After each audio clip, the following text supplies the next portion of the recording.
বাহিরের 3 পিস, এটাও আমাদের দেশের না। তো এটা অনেক সুন্দর একটা কাজ, এটা পুরাটা এমব্রয়ডারি। যেটাকে বলে বারিশ, এটাকে বলে বারিশ। এটা হচ্ছে কি কাপড়ের ভিতরে বারিশটা দেখেন, এই যে সফট একটা কাপড়, অনেক সুন্দর গ্লেজি একটা সফট কাপড়ের ভিতরে এই বারিশটা। সমস্যাটা আপনি ইয়াতে ইনবক্স করেন, ঠিক আছে? হ্যাঁ, আপনি ইনবক্স করেন, ইনবক্সে বলেন।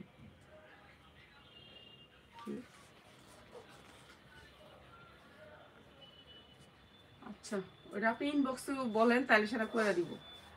এই যে এইটা হচ্ছে আপনার হাতা, সাইড থেকে হাতা আসবে। এটা লাইভে আসলে কেমনি বুঝুম আমি, বলেন? আমি তো জানিও না কোন কোন আইডির কি, এটা তো বুঝতে পারবো না। এইটা হচ্ছে ওড়নাটা, অনেক সুন্দর একটা ওড়না। এটা পুরা সেটিং বান্ডিল। এই যে দেখেন কত সুন্দর কাজ, এটার কালারগুলো একটু দেখেন। এটা হচ্ছে ইন্ডিয়ান একটা ড্রেস,